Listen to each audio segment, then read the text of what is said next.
Hey people, so I just had a birthday yesterday. I'm 27. I don't feel 27, but I feel like it'll kick in a couple weeks. So yeah, it was really surprising a lot of the support I got yesterday from co-workers and other personnel. They announced my birthday on the loudspeaker. I wasn't really comfortable with that at all, but I apologize to the guy that said it because he was trying to show that they value me as a worker. And I just explained to him that when I was 12 years old, I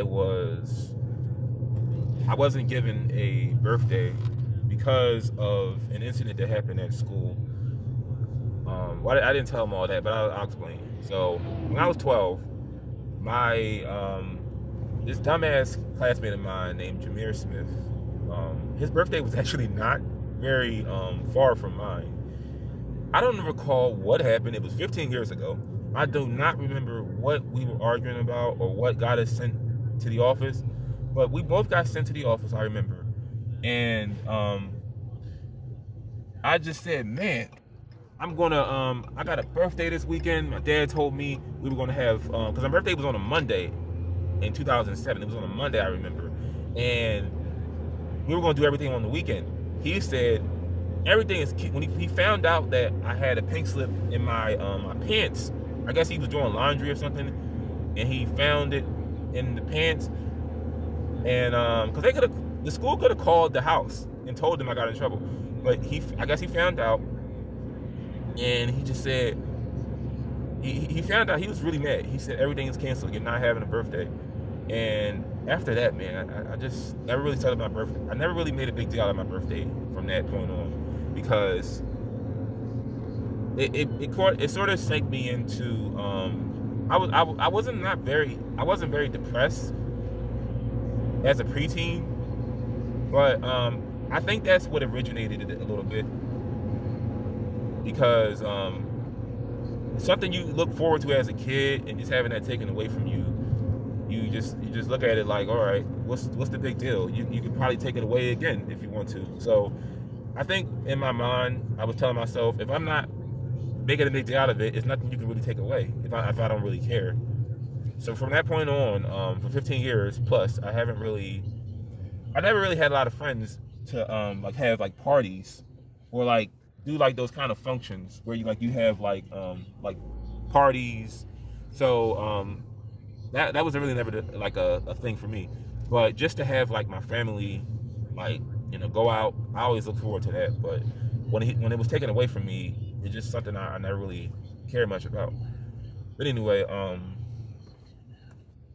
yeah, yesterday I had a lot of support from like co-workers, at least the ones that I talked to, and this coach who I helped during the holidays, and I will help him again if he gets crazy.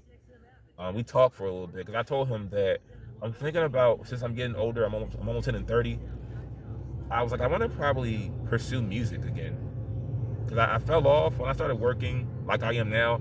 I fell off with a lot of my musical aspirations. I want to like try to achieve those again, even like with comedy or like writing. I want to like start achieving the things that I say I'm going to do, because I have not really accomplished the things that I always say I'm going to set out to do. But I was like, I want this year to be a year of just achieving things, no matter how they sound or how people may perceive them. But we had a nice long talk. The lady I get gas from, very nice woman, she gave me like a card, and the thing is, I'm gonna just be very blunt with you on camera.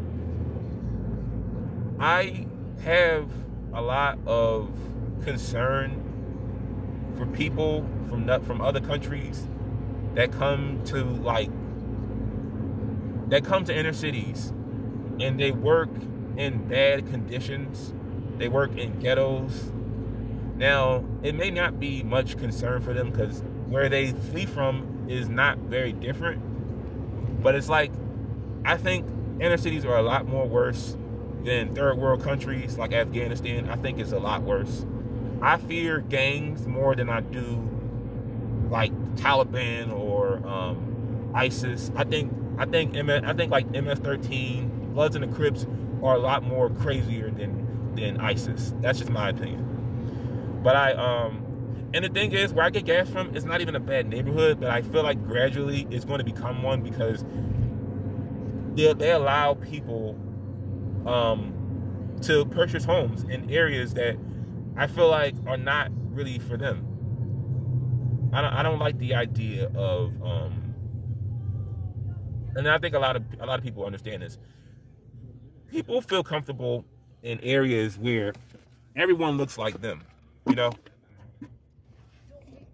People naturally feel comfortable living in areas where their own kind is the majority.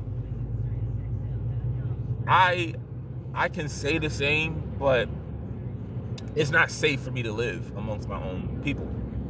That's very evident based on the statistics of murder.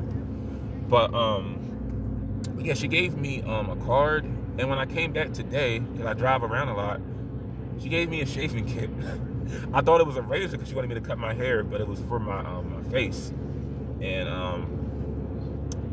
I didn't want her. The thing was, last year on my 26th birthday, I remember I did a video on this.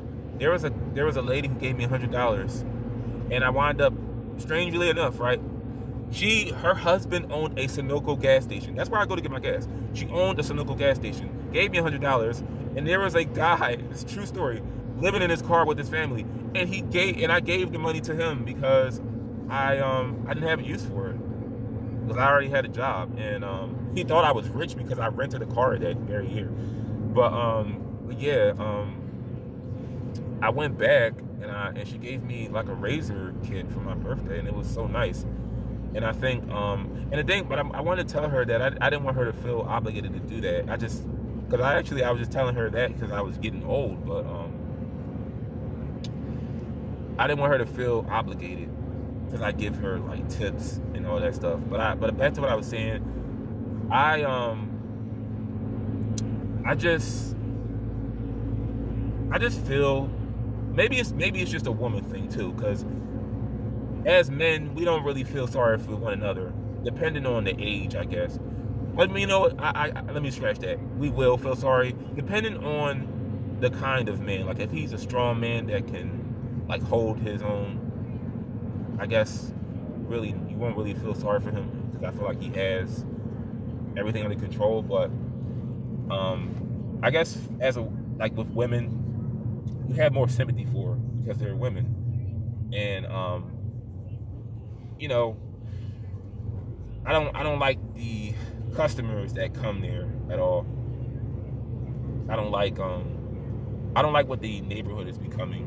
I really think in 5 years it's going to become to where I had to leave. But yeah, I got a lot of support from coworkers. I even went back to the job to get some soda and some chips. And I had a coach that was kind of on my ass sometimes. Cause I used to, when I take my breaks, I have like a chair that I use. I sit down in, and he was kind of getting on me about that when I last saw him. But now I sleep on like the bench near like the store. He even said happy birthday to me, and it was really weird. But anyway, I'm gonna do a part 2 to this video.